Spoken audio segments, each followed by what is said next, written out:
Hello everyone, आज आहे कोकणातला डे 2. तर आज आम्ही जाणार आहोत हरिहरेश्वर येथे. तर आम्ही आज हॉटेलचे चेकआउट केले आणि गाडीमध्ये सर्व सामान वगैरे ठेवून आम्ही निघालो आहोत हरिहरेश्वर येथे जायला. पण त्या अगोदर आम्ही तिथे जवळच असलेले श्री सुवर्ण गणेश मंदिराचे दर्शन घ्यायचे ठरवले. हे गणपतीचे मंदिर तिथे जवळच असल्यामुळे आम्ही तिथे पोहोचलो आणि तिथं मंदिराचे छानपैकी असे दर्शन घेतले. तिथला इतिहास असा आहे की तिथे एका व्यक्तीला गणपतीची सुवर्णाची मूर्ती भेटली, त्याच्यामुळं त्या मंदिराचे नाव सुवर्ण गणेश मंदिर असे नाव ठेवले. खूप असं छानपैकी मंदिर होतं आणि ते वातावरण पण खूप सुंदर होतं. आम्ही ते दर्शन व्यवस्थित घेतले आणि फोटो काढले. दर्शन वगैरे घेऊन आम्ही निघालो पुढच्या प्रवासाला. आम्हाला जायचे होते हरिहरेश्वर येथे. दिव्यागर पासून ते हरिहरेश्वर येथे जाण्यासाठी 1 तासाचा अंतर आहे, म्हणजे तुम्हाला 1 तास लागतो जाण्यासाठी. हरिहरेश्वर मंदिर हे रायगड जिल्ह्यातील हरिहरेश्वर येथे समुद्रालगत वसलेले एक प्राचीन मंदिर आहे. या मंदिराला दक्षिण काशी असेही म्हणतात. या मंदिराचा इतिहास असा आहे की स्वतः अगस्त्य ऋषींनी येथे येऊन भगवान ब्रह्मा, विष्णू, महेश आणि पार्वती यांचे स्वतः दर्शन घेतलेले आहे. आपल्याला प्रदक्षिणाच्या मार्गानुसार पाठीमागून येऊन इथे लाईन लावून मंदिराचे दर्शन घ्यायचे. म्हणजे आतमध्ये तुम्ही गेलात ना तर असे इथं आपल्याला कालभैरव मंदिर, महादेवाचे मंदिर असे वेगवेगळे 3-4 प्रकारचे मंदिर आहेत, त्यांचे दर्शन घ्यायचे. त्यासोबत बाहेर आल्यानंतर इथं आपल्याला छानपैकी मी एक फोटो काढले. तसंच या मंदिराला प्रदक्षिणा मारणे खूप अवघड आहे. म्हणजे इथं मंदिराच्या पाठीमागूनच आपल्याला वरती चढून जायच्या.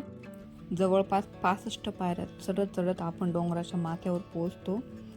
पायऱ्या काय जास्त उंच नाहीये. तिथे पोहोचल्यानंतर आपल्याला दिसतो तो काय 2 डोंगरांच्या आतून खाली जाण्यासाठी पायऱ्या दिसतात आणि ह्या टोटल 140 पायऱ्या आहेत. या पायऱ्यावरून आपल्याला खळखळ असा समुद्र किनारा दिसतो. पायऱ्या थोड्या खोला असल्यामुळे थोडे हळूहळू चालायचे. शक्यतो मुलांचा हात पकडायचा, जेणेकरून काही इन्सिडेंट होणार नाही. आणि आम्ही जेव्हा सकाळी पोहोचलो ना तेव्हा अजिबातच गर्दी नव्हती. एकदम निवांत असं आमची पिकनिक झाली. 2 डोंगरांच्या साईडनं अशी खोल असा मार्ग उतरून गेल्यानंतर तुम्हाला दिसतो तो पूर्ण असा निखळ समुद्र किनारा. आणि कोइन्सिडेंटली आम्हाला त्या किनाऱ्यावरती डॉल्फिन सुद्धा दिसले. मी छानपैकी फोटो काढला आणि खाली उतरून पोहोचलो होतो किनाऱ्यावरती. बापरे, इतका सुंदर असा नजारा होता, शब्दामध्ये सुद्धा व्यक्त करू शकत नाही.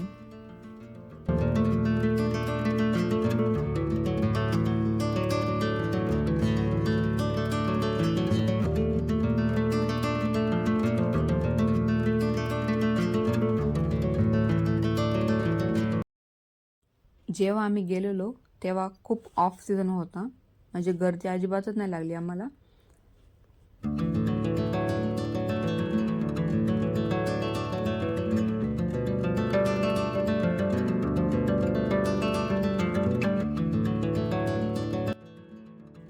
आम्ही जेव्हा पोहोचलो ना तेव्हा किनाऱ्यावरती अजिबातच भरती नव्हती. म्हणजे पाणी असं खाली गेलेलं होतं आणि पूर्ण असा खडकांमध्ये असं पाण्याची लाटा येऊन खडकांना बघा असं कसे होल पडलेले. इतका भारी नजारा होता ना, काय सांगू. तुम्ही नक्की एकदा गेलं पाहिजे तिथे. तुम्हाला लोकेशन पण एकदम फिरण्यासारखं योग्य आहे आणि तिथे डॉल्फिनचा पण नजारा छान आहे. तिथं आम्ही छानपैकी फोटो वगैरे काढून खाली उतरलो. साईडने प्रदक्षिणा मारून खाली आल्यानंतर इथं आम्हाला बीचवरती जायचं होतं पुन्हा एकदा मुलांना फिरवण्यासाठी. तर आम्ही असं उतरून खाली साईडला आलो पुढे आणि साईडच्याच रोडने आम्ही बीचवरती गेलेलो. तिथे पण मुलांची पुन्हा एकदा इच्छा झाली पाणी खेळायची. आम्ही पण त्यांना थोडं पाणी खेळवलं. छानपैकी आम्ही पण आमचा थोडा टाइम स्पेंड केला.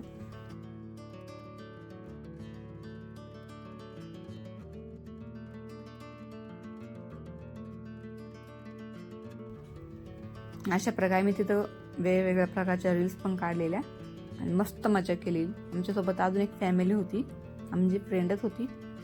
खूप मजा आलेली.